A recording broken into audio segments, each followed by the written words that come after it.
ہمارے نفس کا ہم پر حق یہ ہے کہ ہم اپنے آپ کو پہچانیں، اپنی صلاحیتوں کو پہچانیں، اپنے اوپر غور کریں۔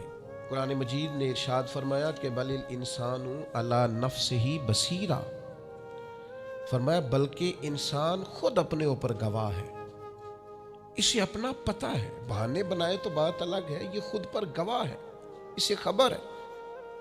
انسان عالم اصغر ہے، ہم نہ اپنے آپ کو پہچانتے نہیں، ہمیں اپنی خوبیوں کا پتہ نہیں ہوتا۔ یہ جو ہم استاذ کے پاس جاتے ہیں نا، یہ جو ہم مرشد کے پاس جاتے ہیں نا، وہ ہمیں نکھار کے نا تو وہ ہماری خوبیاں ہماری آنکھوں کے سامنے کر دیتے ہیں کہ یہ تمہارے اندر صلاحیت ہے۔ وہ تراش کے نا پتھر کو تو اسے ہیرا بنا دیتے ہیں، وہ نکموں کو کام کا بنا دیتے ہیں۔ وہ کیا کرتے ہیں کہ وہ ہمیں ہمارے اپنے آپ سے آگاہ کر دیتے ہیں، یعنی ہے وہی تیرے زمانے کا امام برحق جو تجھے حاضر و موجود سے بیزار کرے اور موت کی شکل میں دکھلا کے تجھے جلوہ یار زندگی تیرے لیے اور بھی دشوار کرے، وہ جو تیرا جینا اوکھا کر دینا۔ مشکل نہیں میں کہتا، اگرچہ اردو ہے لیکن مشکل اور اوکھا، یہ اوکھا ذرا زیادہ وزنی ہے۔ جو جینا اوکھا کر دے وہ درویش ہوتا ہے، جو تیرے لیے مشکل کر دے۔ بھائی اپنے آپ کو پہچانے، اپنے اوپر غور کریں۔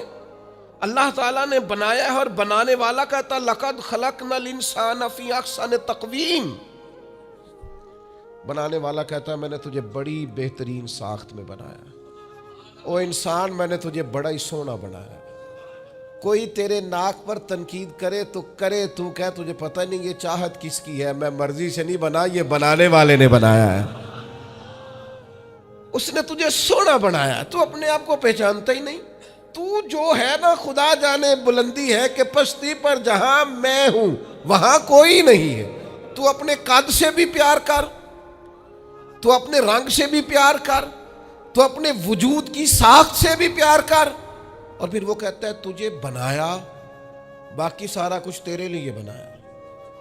هو الذی خلق لکم ما فی الارض جمیعا، رب کہتا ہے زمین میں جو کچھ ہے نا میں نے سارا تیرے لیے بنایا، تجھے اللہ رسول کے لیے بنایا ہے، اور باقی زمین میں جو کچھ ہے وہ سارا تو پہچانتا ہی نہیں۔ یہ ہر چیز مسخر ہے تیرے سامنے۔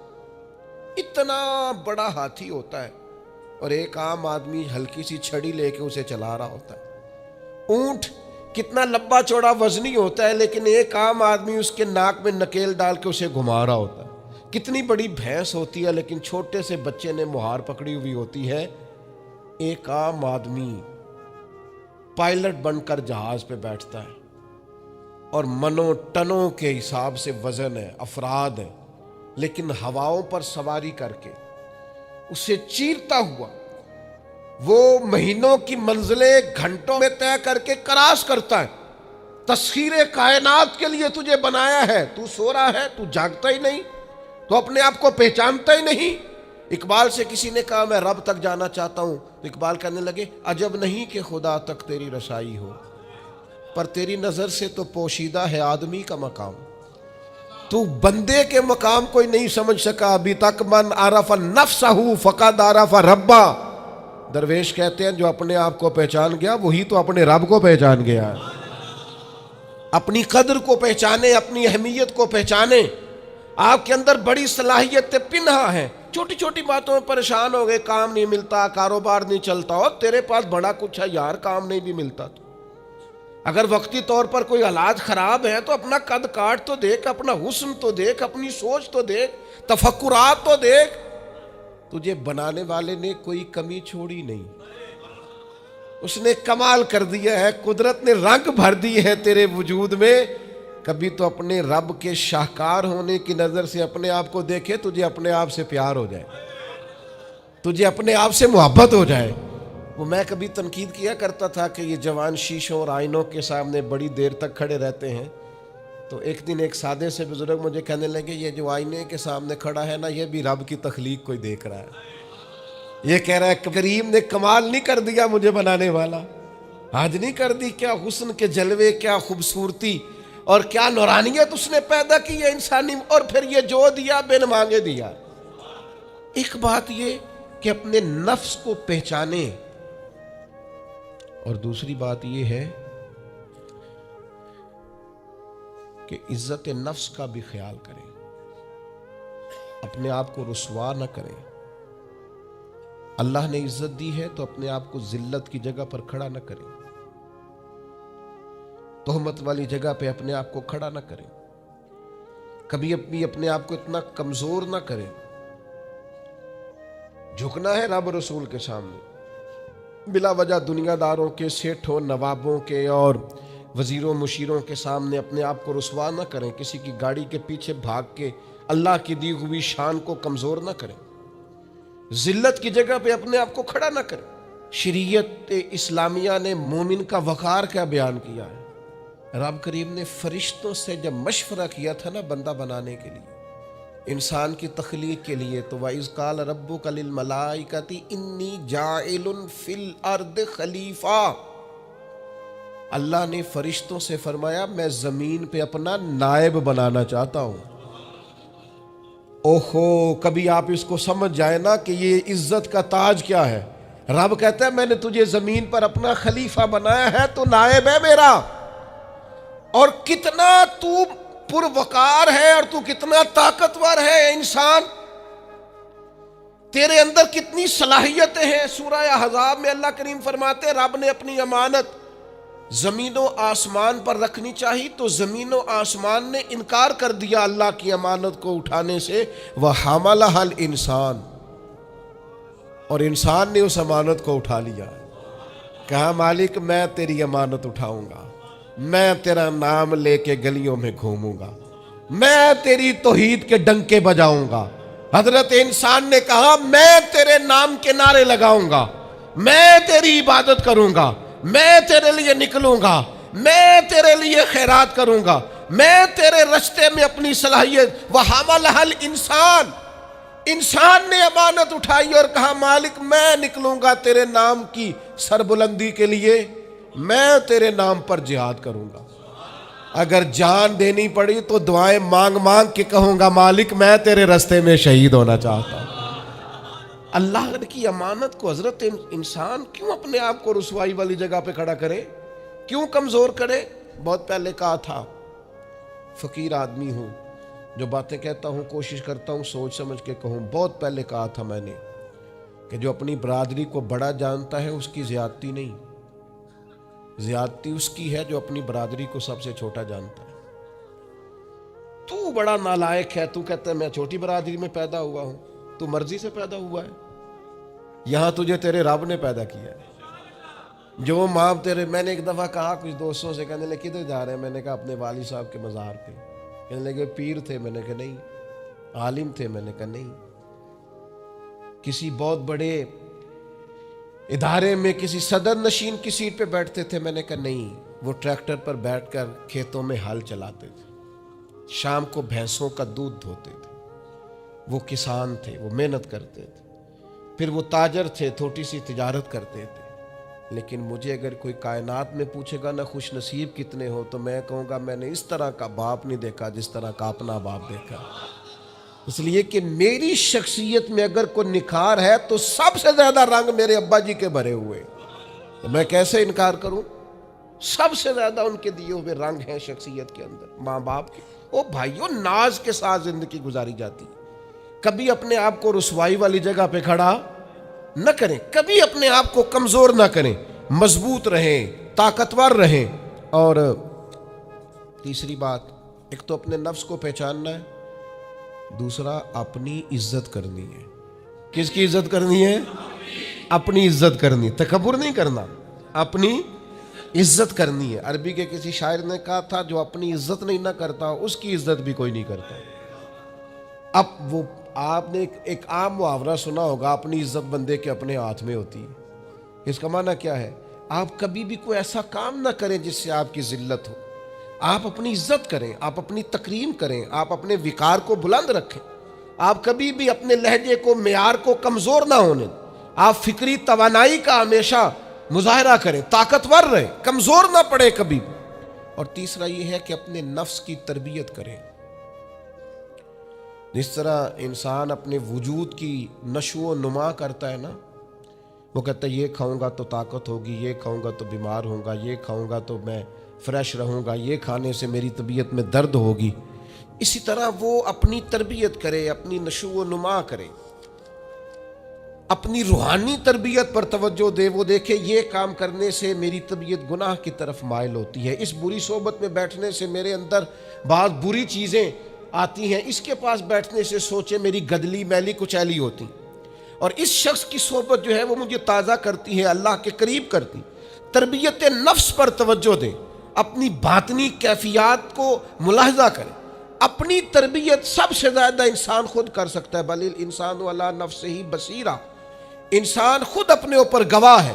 وہ خود محسوس کرے کہ کہاں کہاں میرے اندر غلطیاں ہیں، کہاں کہاں میرے اندر کمزوریاں ہیں. وہ ان ساری چیزوں پر متوجہ رہے. ڈاکٹر نے دوائی دینی ہوتی ہے، اور دوائی دینے کے بعد وہ کہتا ہے یہ نسخہ ہے اور یہ کھانے کی ترتیب ہے اور یہ آپ کی پرہیز ہے. اب مریض کہے کہ جناب ڈاکٹر صاحب کوئی نظر کریں آپ تاکہ میں نہ نظر سے ٹھیک ہو جاؤں، تو ڈاکٹر کہے گا میری نظر یہی ہے جو میں نے نسخہ لکھا ہے نا، یہی نسخہ ہے، یہ دوائی کھائے. یہ وہ لوگ آتے ہیں پیر صاحب کے پاس، کہتے ہیں کوئی نظر کرے میں نیک ہو جاؤں. بھی پیر صاحب نے نسخہ بتایا نا، 5 نمازیں پڑھو، نماز کے بعد یہ والا ذکر کرو.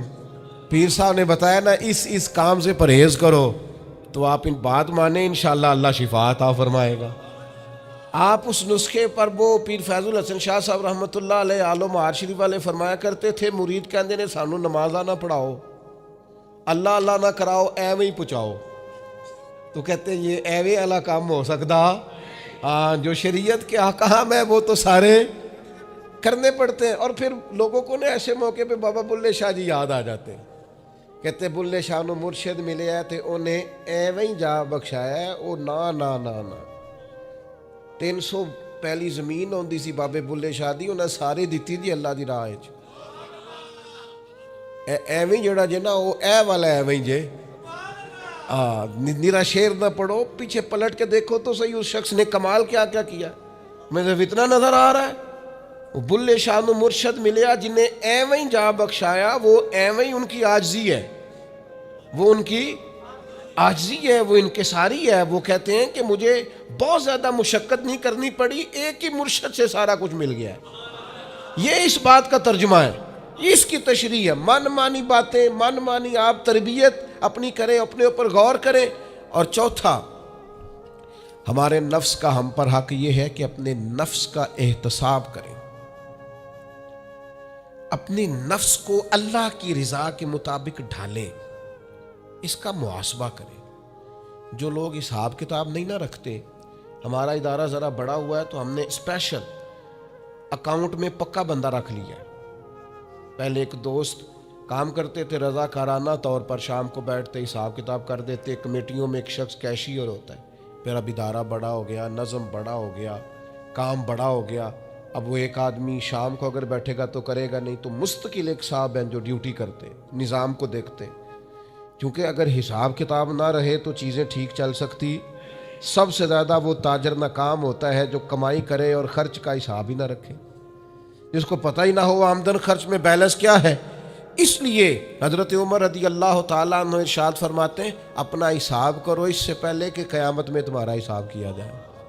اپنے نفس کا محاسبہ ضرور. ہم نہ ساری زندگی دوسروں کا حساب کرتے رہتے ہیں، فلاں کہاں سے کماتا ہے، کہاں کھاتا ہے، کہاں پہنچ گیا، کون سی سیاست کی، کس کے پاس اٹھتا بیٹھتا ہے، کہاں سے آتا جاتا ہے، چلاک بڑا ہے، فلاں سے مل گیا. اور ساری زندگی دوسروں کا خیال رکھتے گزر گئی. اس سے زیادہ بھی کبھی اپنا رکھا ہوتا نا تو بات کہاں سے کہاں پہنچ جاتی. محاسبہ نفس کرنا، اور کتنا کرنا ہے، اس نفس کو قابل بنانا ہے. حضرت سیدنا عبداللہ ابن سلام رضی اللہ تعالیٰ عنہ نے لکڑیوں کا گٹھا، پرانے زمانے کے اندر ایندھن لانا، لکڑیاں اکٹھی کر کے لانا، یہ بھی روزمرہ کی ڈیوٹیوں میں سے ایک ڈیوٹی ہوتی تھی. وہ ڈیوٹی آج کل ہم ماہانہ گیس کا بل دے کے پوری کرتے ہیں. یہاں اب بھی اس کی ایک صورت ہمارے پاس ہے کہ بہت سارے لوگوں نے سلنڈر اٹھائے ہوتے ہیں، گیس بھروانے جا رہے ہیں. تو اس سے کچھ عرصہ پہلے یا آج بھی دیہی ماحول کے اندر بعض لوگ شام کو لکڑیاں اکٹھی کر کے لاتے تھے کہ وہ آئیں گی تو کھانا پکے گا ایندھن کے لیے. تو حضرت عبداللہ ابن سلام رضی اللہ تعالیٰ عنہ لکڑیاں اپنی پشت پہ رکھے ہوئے ہیں، گھر کی طرف آ رہے ہیں۔ تو ایک شخص نے آپ سے کہا کہ جناب حد ہو گئی، گھر میں بیٹے بھی موجود ہیں، غلام بھی موجود ہیں، اور آپ یہ کام خود کر رہے ہیں۔ تو حضرت عبداللہ ابن سلام فرمانے لگے بیٹے بھی موجود ہیں اور غلام بھی موجود ہیں، اور ایک بات اور بھی شامل کر رہا ہوں، اللہ کے فضل سے میرے بچے اور میرے خادم میرے فرما بردار بھی ہیں، بات بھی مانتے ہیں، لیکن فرمانے لگے میرا نفس نہ تھوڑا بڑا ہو گیا تھا، یہ مجھے کہہ رہا تھا تو بہت بڑا آدمی ہو گیا ہے، تو بہت بڑا شخص ہو گیا، تیری بڑی شخصیت ہو گئی ہے۔ فرمایا یہ جو ذرا لکڑیوں کا گٹھا پشت پہ رکھا ہے نا، یہ رکھا پشت پہ ہے، لیکن ذرا حساب اپنے نفس کا کر رہا ہوں، محاسبہ نفس کر رہا ہوں، اسے سمجھا رہا ہوں کہ اتنا بڑا ہونے کی ضرورت۔ ہمارے بزرگ فرمایا کرتے تھے آخر تک اپنے استادوں کی بارگاہ میں حاضری دینی ہے، میرے اسا فرمایا کرتے آخر تک اپنے مشائخ سے جڑے رہنا ہے، آخر تک اپنے اساتذہ کے پاس آنا جانا۔ کچھ لوگ بے نیاز ہو جاتے ہیں نا، خود عالم ہو گئے اب استاد گئے، خود بڑے ہو گئے اب گئے، کہتے تھے آخر تک جانا، اس لیے کہ بعض لوگوں کے پاس جانے سے انسان کو لگتا ہے کہ نہیں مجھ سے بھی بڑے موجود ہیں، ان کے پاس بیٹھنے سے احساس ہوتا ہے کہ میں اتنا بڑا نہیں ہوں، اور بڑا بھی ہمیشہ وہی ہوتا ہے جس کا کوئی بڑا ہوتا ہے، جس کا کوئی بڑا نہیں وہ کیسے بڑا ہوگا۔ تو اللہ تعالیٰ نے بھی ہمیں قرآن مجید کے اندر یہ حکم دیا، یا ایھا الذین آمنوا اتقوا اللہ ولتنظر نفس ما قدمت لغد، اے ایمان والو اللہ سے ڈرو اور ہر جان حساب کرے، محاسبہ کرے، دیکھے کہ اس نے کل کے لیے آگے کیا بھیجا، کل کے لیے اس اپنا حساب کرنا ہے، محاسبہ نفس کرنا ہے، یہ نفس کا حق ہے۔ جس طرح کپڑے میلے ہو جاتے ہیں تو آپ پریشان ہوتی ہیں کہ یار یہ میلے ہو گئے بدلنے چاہیے، جوتے ٹوٹ جاتے ہیں تو آپ خیال کرتے ہیں یار مجھے آنا جانا ہوتا ہے، یہ مجھے ٹھیک کرنے چاہیے، تو نفس پر میل کچیل چڑھ جاتی ہے، لوگ حساب ہی نہیں کرتے، باطن سارا گدلا ہو جاتا ہے، لوگ حساب ہی نہیں کرتے، اندر سارا کمزور ہو جاتا ہے، حساب ہی نہیں کرتے۔ اس نفس کا حساب کرنا ہے، محاسبہ کرنا ہے، اس کا بھی حق ہے۔ جس طرح آپ کے جسم کا حق ہے کہ لباس ٹھیک ہو، جوتے ٹھیک ہوں، آپ نے غسل کیا ہوا ہو، اس طرح آپ کے نفس کا بھی حق ہے۔ اس کا حق کیا ہے کہ اسے اتنا ٹھیک کر دے، اتنا محاسبہ کریں، اتنی اس کی عادات بہتر کریں کہ وہ رب کی رضا کے مطابق ڈھل جائے، اللہ رسول کی رضا کے مطابق دھل جائے، نکھر جائے، صاف ہو جائے، اس طرح کا ہو جائے کہ جب دنیا سے جانے لگے تو آواز آئے یا ایتھا النفس المطمئنہ، اے نفس مطمئنہ ارجعی الی ربک راضیۃ مرضیہ، لوٹ اپنے رب کی طرف، تو اپنے رب سے راضی ہے اور تیرا رب تجھ سے راضی ہے۔ اس نفس کو اللہ کی رضا کے مطابق ڈھال دے۔ حضرت ابراہیم ابن ادم رحمۃ اللہ علیہ ایک دن مریدوں کے بیچ بیٹھے ہوئے تھے، فرمانے لگے دنیا میں جو کچھ ہوتا ہے میری مرضی سے ہوتا ہے۔ تو سارے مرید آپ کی طرح کے عقیدت مند تو نہیں نہ ہوتے چپ کر کے سن لیں، کچھ سوچتے بھی ہیں، ان کا دماغ فوری طور پر تنقید کی طرف بھی مائل ہوتا ہے۔ جب آپ نے فرمایا کہ دنیا میں جو کچھ ہو رہا ہے میری مرضی سے ہو رہا ہے، تو کچھ لوگ جو تھے ان کی آنکھیں بتاتی تھیں کہ سوال فوری طور پر آ گیا ہے، ذہنوں کو پریشان کر رہا ہے۔ تو ایک صاحب نے کہہ لیا حضور یہ بڑا دعویٰ ہی نہیں، دنیا میں جو ہو رہا ہے میری مرضی سے ہو رہا ہے۔ فرمانے لگے اصل بات نہیں نا، تم نے آگے پوچھا ہی نہیں، میں بتانے لگا تھا، تم کچھ لوگ پریشان جلدی ہو جاتے، اگلا صفحہ پڑھتے نہیں پچھلے پہ ہی پریشان ہو جاتے۔ کہا دنیا میں جو کچھ ہو رہا ہے میری مرضی سے ہو رہا ہے، اور میری مرضی وہی ہے جو میرے رب کریم کی مرضی ہے۔